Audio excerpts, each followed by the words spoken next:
खबर आपको बताते हैं भारत की उस नीति की जिसने स्पष्ट कर दिया है कि जम्मू कश्मीर और लद्दाख उसके अभिन्न हिस्से हैं। जी हां, जिसने भी बीच में गुस्ताखी की कोशिश की उसको दो टूक जवाब भी दिया जाएगा। दरअसल भारत ने चीन और पाकिस्तान के संयुक्त बयान में जम्मू कश्मीर का जिक्र करते जाने पर तीखी प्रतिक्रिया दी है। विदेश मंत्रालय के प्रवक्ता रणधीर जायसवाल ने साफ तौर पर कहा है कि भारत जम्मू कश्मीर और लद्दाख को अपना अभिन्न और अविभाज्य हिस्सा मानता है और इस मुद्दे पर किसी दूसरे देश को टिप्पणी करने का कोई अधिकार बिल्कुल नहीं है। भारत ने दो टूक कहा है कि उसकी स्थिति पहले भी स्पष्ट थी और आगे भी स्पष्ट रहेगी।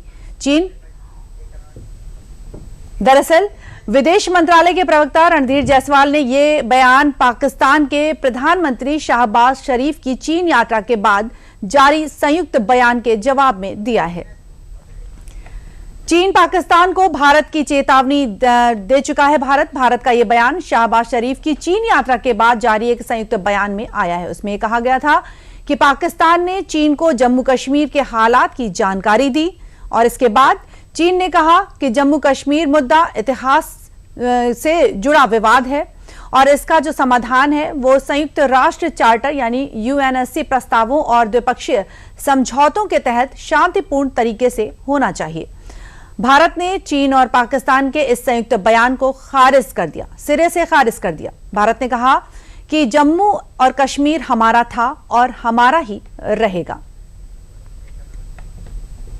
और इसके अलावा भारत ने चीन पाकिस्तान इकोनॉमिक कॉरिडोर यानी सीपीईसी परियोजना पर भी बड़ी कार्रवाई आपत्ति जताई है। विदेश मंत्रालय के प्रवक्ता रणधीर जायसवाल ने कहा कि सीपीईसी के कुछ प्रोजेक्ट भारत के उस क्षेत्र से गुजरते हैं जिस पर पाकिस्तान ने अवैध और जबरन कब्जा कर रखा है। भारत किसी भी कोशिश का विरोध करता है जो पाकिस्तान के कब्जे को मजबूत या वैधता देने की कोशिश करते हैं। बता दें कि भारत को सीपीईसी से ऐतराज है। जी हां, $60 बिलियन की लागत वाला सीपीईसी पाकिस्तान के बलूचिस्तान में मौजूद ग्वादर पोर्ट और चीन के शिजियांग को जोड़ेगा।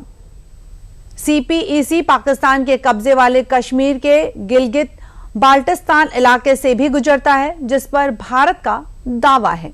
भारत का यहां पर यह मानना है कि सीपीईसी के जरिए चीन विस्तारवाद की जो नीति है उस पर चल रहा है और भारत को घेरने की कोशिश कर रहा है। और आइए इस खबर पर और अधिक जानकारी ले लेते हैं। हमारे साथ जुड़े हैं अखिलेश सुमन जी। अखिलेश, स्वागत है आपका। अखिलेश, बताएं कि जम्मू कश्मीर और लद्दाख भारत के अभिन्न अंग हैं, तो भी पाकिस्तान की बात हो या फिर हम चीन की बात करें, उन्हें क्यों लगता है कि इन जगहों पर वो अधिकार जमाएंगे या टिप्पणी करेंगे तो भारत चुप बैठेगा? देखिए, वो ये चाहते नहीं है कि भारत चुप बैठे या भारत बोले। उनकी एक अपनी सोच है और वो चीन की पुरानी आदत है कि वो दुनिया के अन्य मामलों पर तो अपने बयान दे देती है लेकिन अपना मामला जब आता है उसके बाद उन्हें अच्छा नहीं लगता।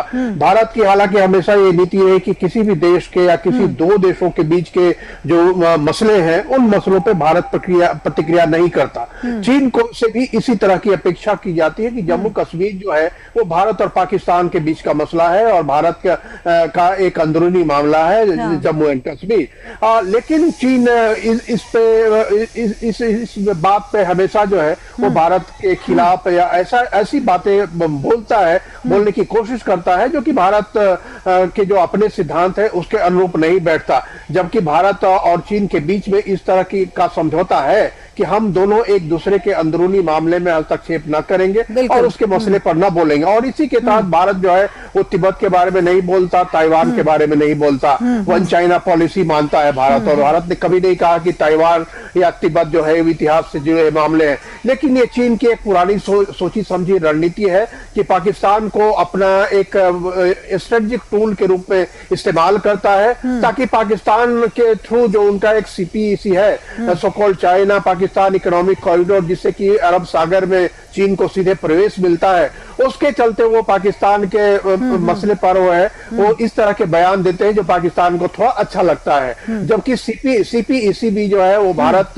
के उस रास्ते से गुजरता है जिस पर कि पाकिस्तान का अवैध कब्जा है और पाकिस्तान ने अवैध रूप से उसे चीन को दे रखा है। तो यह जो है, जो चीन की जो पूरी जो राजनीति है, उनका जो पूरा डिप्लोमेटिक प्रैक्टिस है, वह बिल्कुल गलत डिप्लोमेटिक प्रैक्टिस है और दो देशों के बीच के संबंध को बिगाड़ने वाला है, अच्छा करने वाला नहीं है। जी, सीपीईसी की बात आप कर रहे हैं, तो इसके जरिए जो चीन है वो विस्तारवाद की जो नीति चल रहा है और भारत को घेरने की कोशिश कर रहा है, इसको लेकर जो भारत की रणनीति है वो क्या कुछ बनेगी?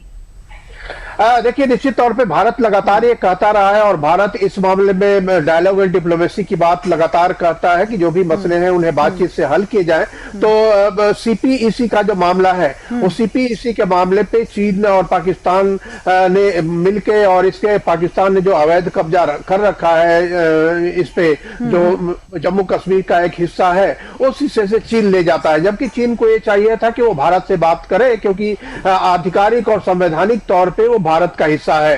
तो इस मसले पे देखिए कि सीपीईसी को भारत मान्यता नहीं देता है और चीन को इस बात को, इस संवेदनशीलता को समझना चाहिए। बिल्कुल, बहुत बहुत धन्यवाद अखिलेश, हमें इतनी अपडेट्स देने के लिए बहुत बहुत धन्यवाद।